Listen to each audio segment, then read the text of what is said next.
구약성경 이사야서 11장 1절부터 10절까지 말씀을 봉독합니다. 이새의 줄기에서 한 싹이 나며 그 뿌리에서 한 가지가 자라서 열매를 맺는다. 주님의 영이 그에게 내려오신다. 지혜와 총명의 영, 모략과 권능의 영, 지식과 주님을 경외하게 하는 영이 그에게 내려오시니 그는 주님을 경외하는 것을 즐거움으로 삼는다. 그는 눈에 보이는 대로만 재판하지 않으며 귀에 들리는 대로만 판결하지 않는다. 가난한 사람들을 공의로 재판하고 세상에서 억눌린 사람들을 바르게 논죄한다. 그가 하는 말은 몽둥이가 되어 잔인한 자를 치고 그가 내리는 선고는 사악한 자를 사형에 처한다. 그는 정의로 허리를 동여매고 성실로 그의 몸에 띠를 삼는다.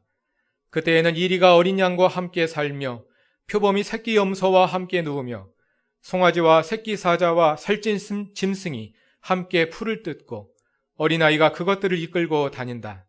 암소와 곰이 서로 벗이되며 그것들의 새끼가 함께 놀고 사자가 소처럼 풀을 먹는다. 젖먹는 아이가 독사의 구멍 곁에서 장난하고 젖된 아이가 살무사의 굴에 손을 넣는다. 나의 거룩한 산 모든 곳에서 서로 해치거나 파괴하는 일이 없다. 물이 바다를 채우듯 주님을 아는 지식이 땅에 가득하기 때문이다. 그날이 오면 이새의 뿌리에서 한 싹이 나서 만민의 깃발로 세워질 것이며 민족들이 그를 찾아 모여들어서 그가 있는 곳이 영광스럽게 될 것이다. 아멘. 오늘부터 대림절이 시작됩니다. 기독교회는 크리스마스가 되기 전 4주간을 대림절로 정하여 지키는데요. 그러다 보니까 대림절은 1차적으로 성탄을 기다리는 절기로 이해가 됩니다. 그런데 교회보다 더 간절하게, 더 일찍부터 성탄을 기다리는 사람들이 있지요. 성탄절 대목을 기다리는 상인들과 성탄절 선물을 기다리는 아이들, 그리고 크리스마스의 낭만을 기다리는 연인들일 것입니다.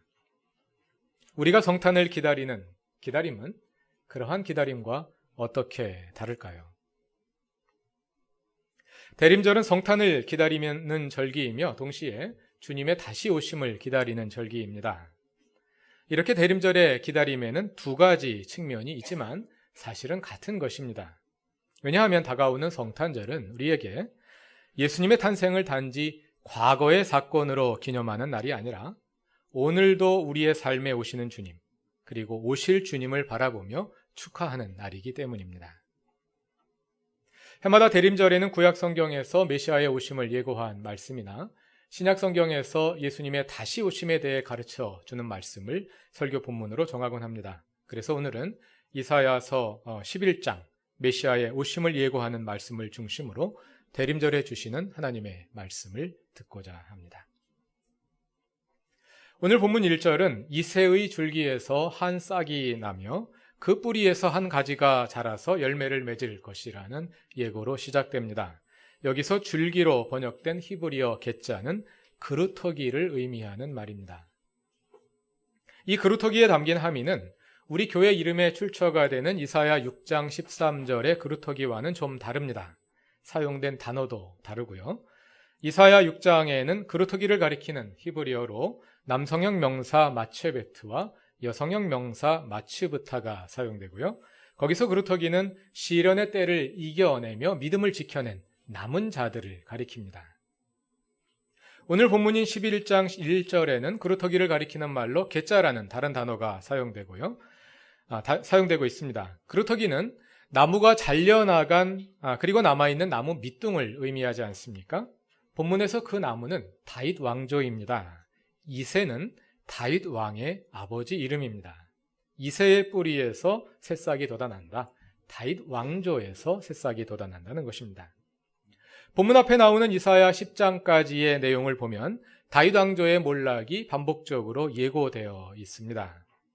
예언자 이사야는 이스라엘과 유다가 타락하여 하나님의 길을 떠났기 때문에 하나님께서 그 민족을 벌하실 것이다. 그래서 그 나라는 멸망할 것이라고 경고합니다.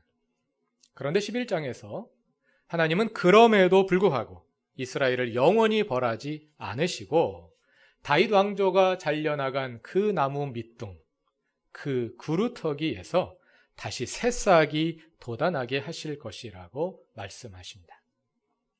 왕조의 그루터기에서 새 싹이 돋아난다는 것은 새 왕이 오심을 의미하겠지요.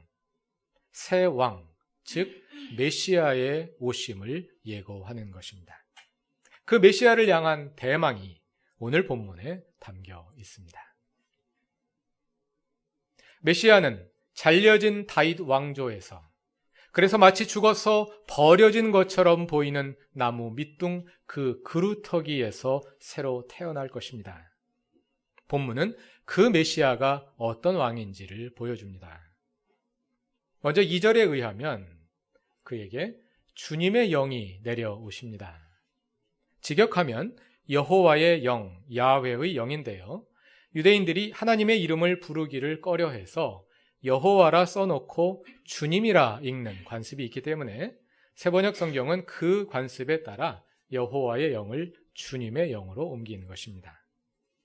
이어지는 내용은 그 영이 어떤 영인지를 보여줍니다. 주님의 영은 지혜와 총명의 영, 모략과 권능의 영이고 지식과 주님을 경외하게 하는 영입니다.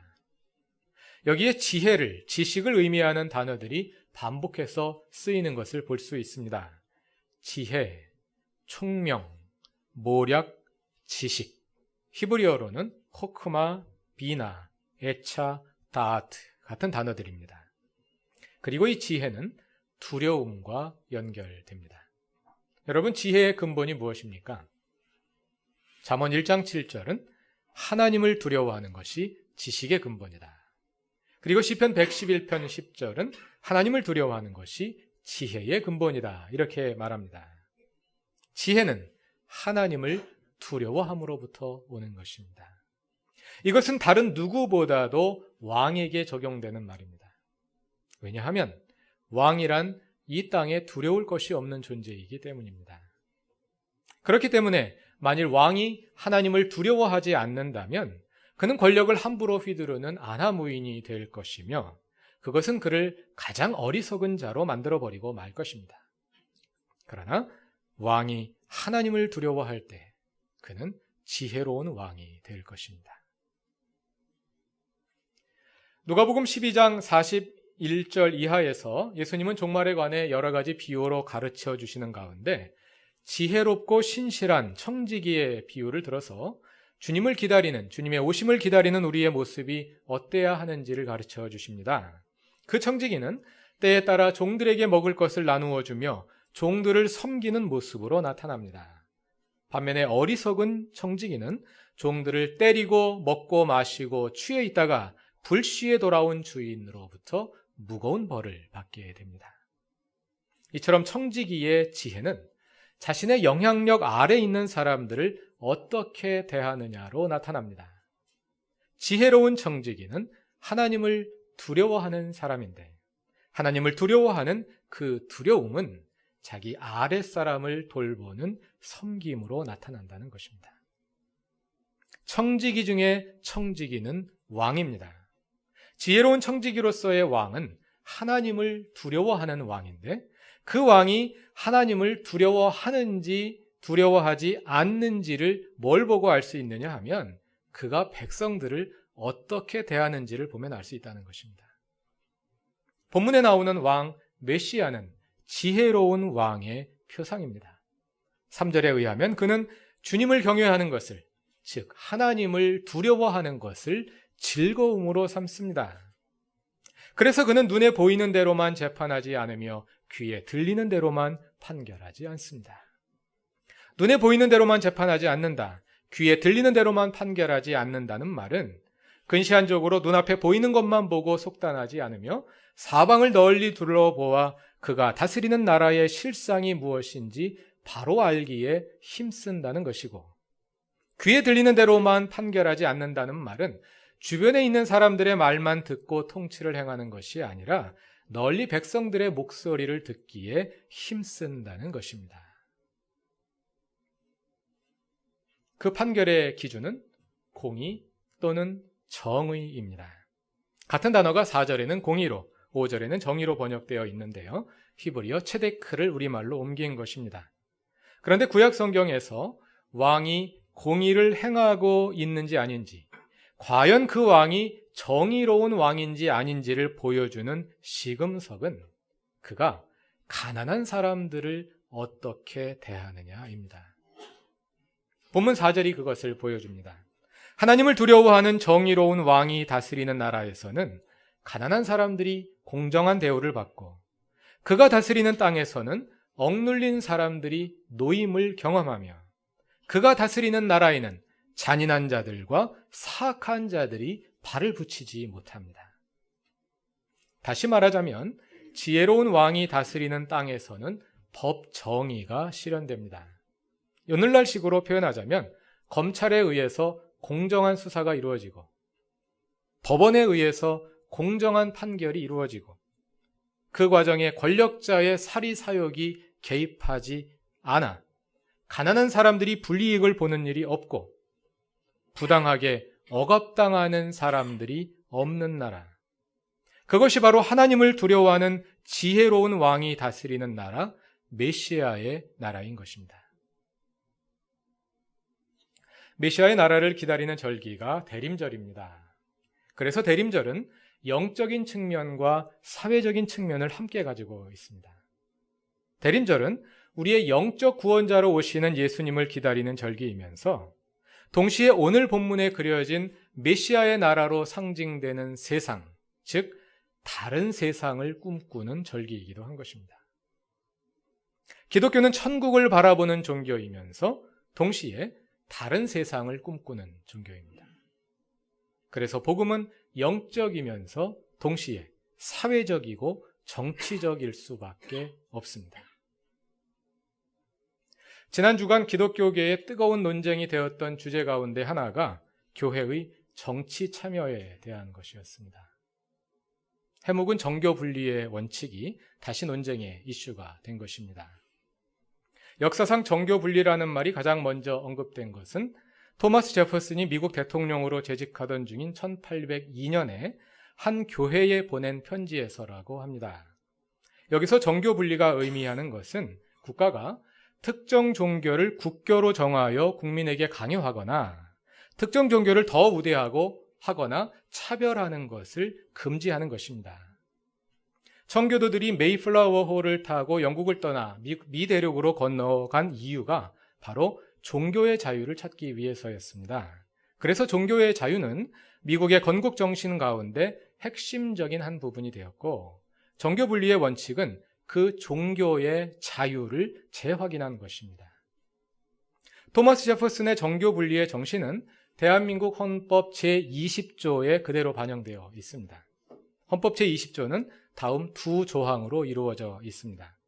모든 국민은 종교의 자유를 가진다. 1. 모든 국민은 종교의 자유를 가진다. 2. 국교는 인정되지 아니하며 종교와 정치는 분리된다.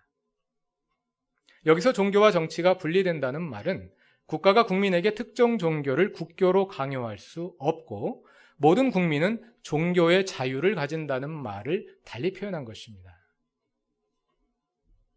다시 말해서 종교와 정치가 분리된다는 말은 교회가 정부의 잘못을 지적할 수 없다는 뜻이 아닙니다. 정부이든 교회이든 그 어떤 기관이든 만일 그 기관이 또는 그 사람들이 잘못된 길을 가고 있다면 교회는 이를 방관하면 안 됩니다. 왜냐하면 그것이 교회의 예언자적인 사명이기 때문입니다. 저는 1997년 여름에 미국에 유학을 갔다가 2005년 여름에 돌아왔습니다. 8년 만에 귀국해서 우리 사회와 교회의 변화를 경험하며 격세지감을 느꼈는데요.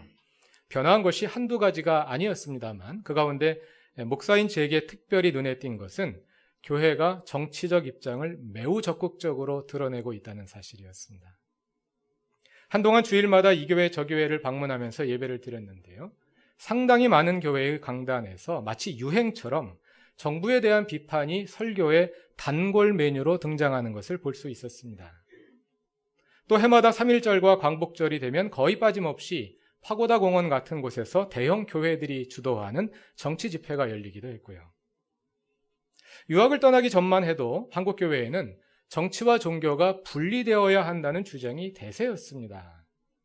그렇게 정교 분리를 주장하던 보수 교회들이 그 짧은 기간에 적극적인 정치 참여로 돌아섰다는 점, 그리고 무엇보다도 위에 있는 권세들에게 복종할 것을 주장하던 교회들이 이제는 거리에 나와서 정부 정책에 적극적으로 저항하고 있다는 점이 참 놀랍게 느껴졌습니다.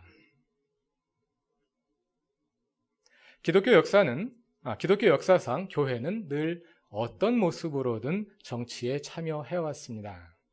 현실 권력에 동조할 때는 아무 말 하지 않고 묵인하는 방식으로, 현실 권력에서 어떤 문제를 발견할 때는 그에 대해 발언하거나 저항하는 방식으로, 어떨 때는 적극적으로, 어떨 때는 소극적으로 정치에 참여해 온 것입니다.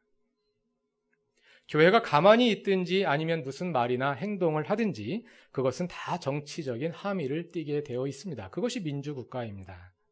문제는 정치에 참여하느냐 마느냐가 아니라 어떤 방식으로 참여하느냐입니다. 성경에 담긴 정치적 이상을 어떤 방식으로 실현할 것이냐, 즉 어떤 방식으로 그 메시지를 전달할 것이냐, 이것이 문제이지 메시지를 전달할 것이냐 안 할 것이냐가 문제가 아닙니다. 그럼 성경의 대부분을 선포하지 못하게 됩니다. 대부분이란 말은 좀 과장되었을 수 있습니다만 많은 부분이 무의미한 메시지가 되어버리고 맙니다.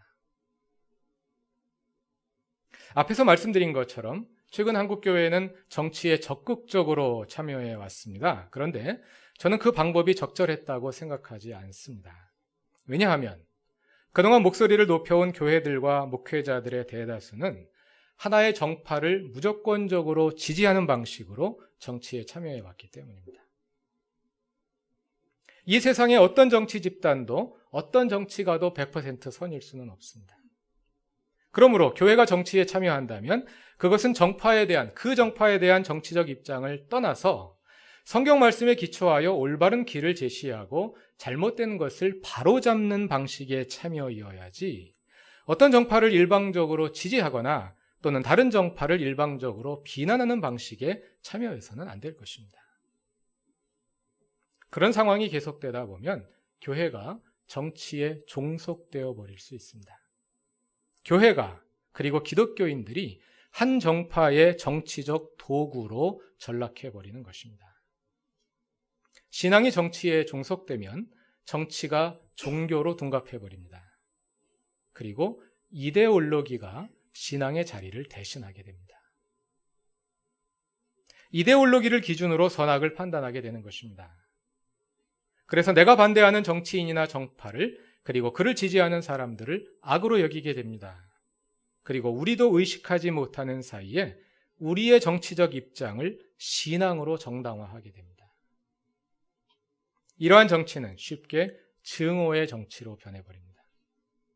정치적으로 나와 반대편에 있는 사람들을 악으로 규정하다 보면 우리의 증오를 선한 것으로 정당화하게 되고, 그래서 증오와 폭력이 난무하는 정치가 되어버리는 것입니다.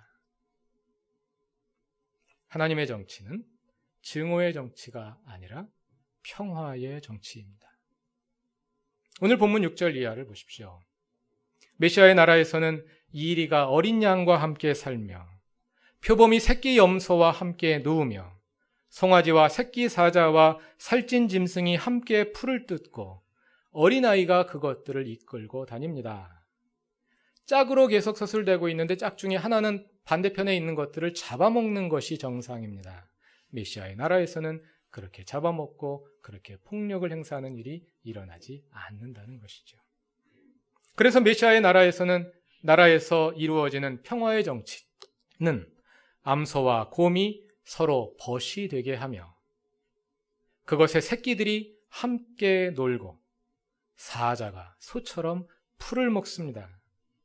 젖먹는 아이가 독사의 구멍 곁에서 장난하고 젖된 아이가 살무사의 굴에 손을 넣습니다.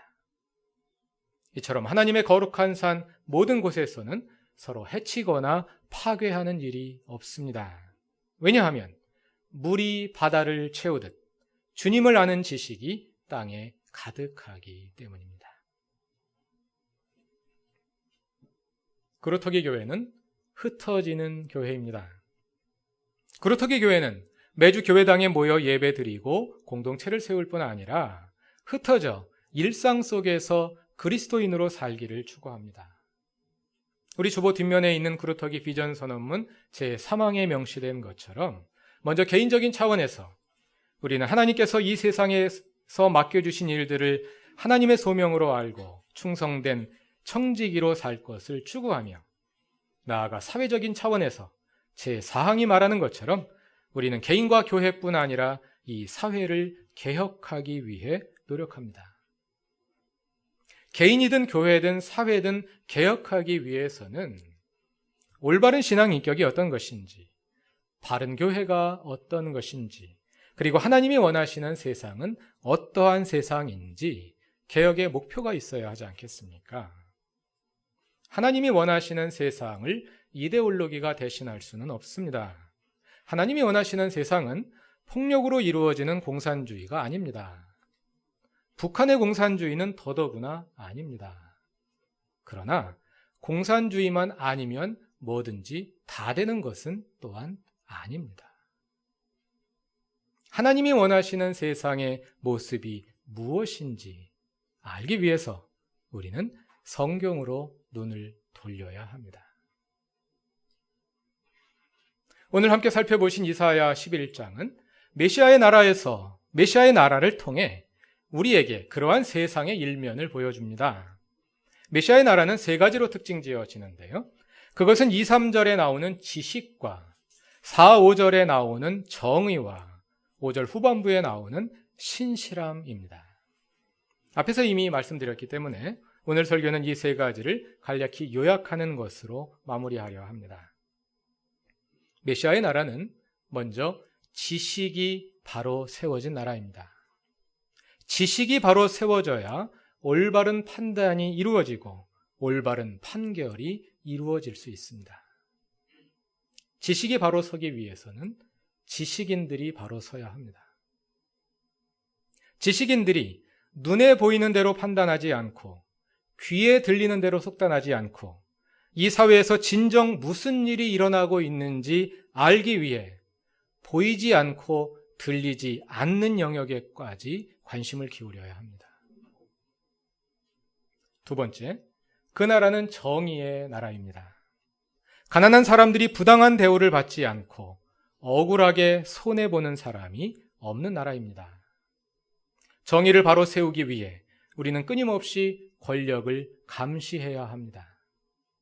잘할 때는 격려도 해야겠지만 권력이 하나님 두려운 줄 모르고 그 권력을 남용하거나 잘못된 길로 갈 때 교회는 예언자적 사명을 감당해야 합니다. 그리고 우리의 눈과 귀를 가난한 사람들과 소외된 사람들에게 향해야 합니다. 신구약 성경이 일관되게 가르쳐 주는 것은 가난한 사람들이 정의의 시금석이라는 것입니다. 그 나라의 가난한 사람들이 어떠한 대우를 받고 있는지를 보면 그 사회에 정의가 바로 서 있는지를 알 수 있다는 것입니다. 여기에 한 가지를 더하자면 메시아의 나라는 왕이 성실로 띠를 삼는 나라입니다. 5절에 나오는 성실은 히브리어 에무나의 번역인데요. 에무나는 신실함을 의미합니다. 신실하다는 것은 믿을 수 있다는 뜻입니다. 메시아의 나라는 백성이 왕을 믿을 수 있는 나라입니다. 국민들이 정부와 국회와 법원을 믿을 수 있는 나라. 시민들이 종교와 언론과 지식인들을 믿을 수 있는 나라. 국민이 지도자들을 믿을 수 있는 나라입니다. 온 나라가 정치적으로 소란하는 가운데 2013년 대림절을 맞이합니다. 세상은 소란하지만 그 속에서 우리는 마음을 모두어 우리에게 오실 주님을 기다립니다. 오직 그 주님 안에 진정한 평화가 있을 것입니다. 마라나타, 주 예수여 오시옵소서. 다 같이 기도드리겠습니다.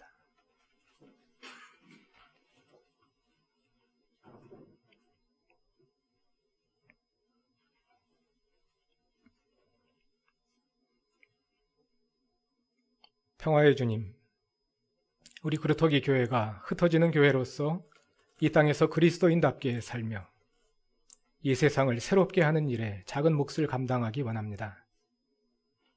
지식이 바로 세워지고 정의가 실현되며 서로가 서로를 믿을 수 있는 나라, 이사야서 11장이 그리는 메시아의 나라의 비전을 가지고 세상의 소금과 빛이 되게 하옵소서. 온 나라가 소란한 가운데 주님으로부터 오는 평화를 기다립니다. 주 예수여 오시옵소서. 예수 그리스도의 이름으로 기도드립니다. 아멘.